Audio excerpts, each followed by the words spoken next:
Dans cette section, on va voir l'une des fonctionnalités les plus importantes de ST1, c'est la modélisation de la précontrainte, des câbles de précontrainte qui sont incorporés dans le béton pour pouvoir appliquer ou bien générer des contraintes qui vont contrecarrer des forces extérieures telles que par exemple le poids propre, les charges routières et les autres charges qui permet de contrecarrer les contraintes appliquées par les forces extérieures telles que le poids propre et les charges routières. Alors, la modélisation de la précontrainte, en général dans les logiciels, ça se fait de deux façons. Il y a des logiciels qui disposent d'un objet câble au sens des éléments finis ou bien au sens des objets de structure. Ça veut dire un élément qui a un comportement non linéaire dans dans le comportement dépend des charges qui lui sont appliquées. Ça, c'est pour, par exemple, les logiciels tels que CSI Bridge ou bien SAP 2000, qui permet de modéliser le câble comme étant un objet ou bien un élément à part entière sur laquelle elle a ses équations d'équilibre, ainsi de suite.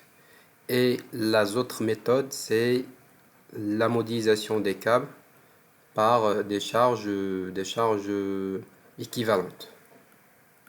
Alors, si on prend par exemple le logiciel CSI Bridge, c'est un logiciel qui permet à la fois de modéliser le câble en tant qu'objet, donc en tant qu'élément à part entière, ou bien il peut modéliser le câble en utilisant des charges équivalentes.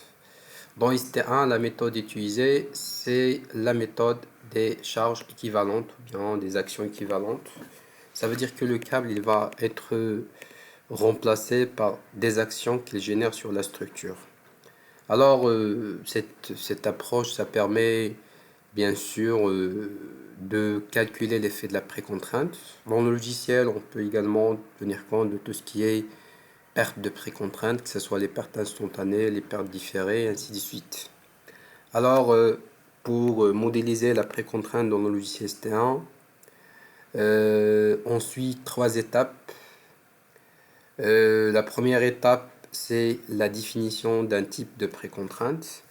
Et c'est là où on va définir les caractéristiques du dispositif de précontrainte selon l'avis technique qui a été émis sur ce dispositif de précontrainte. Il est assorti d'un ensemble de caractéristiques qui sont utilisées par la suite pour le calcul des effets de la précontrainte, notamment tout ce qui est effet de perte, bien les pertes de précontrainte.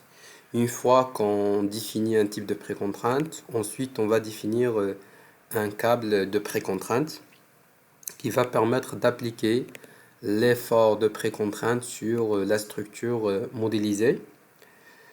Ensuite, on va créer un cas de charge qui va représenter la précontrainte. En fait, dans les règlements, la précontrainte, c'est une charge ou bien une action.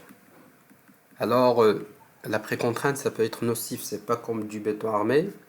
Le béton armé, si vous rajoutez plus d'acier, donc vous améliorez la résistance. Peut-être que vous allez diminuer la durabilité ou bien la facilité d'exécution, mais en tout cas, la résistance, elle va être améliorée, la résistance de la structure. Par contre, l'effet de la précontrainte, il ne s'agit pas d'une amélioration de la résistance, mais il s'agit d'une diminution de l'action.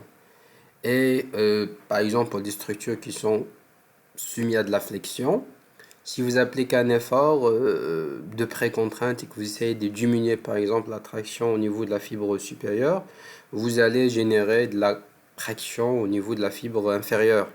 Et par conséquent, l'effet de la précontrainte, ça doit être dimensionné à sa juste valeur et il est toujours considéré comme étant une action et non pas une résistance.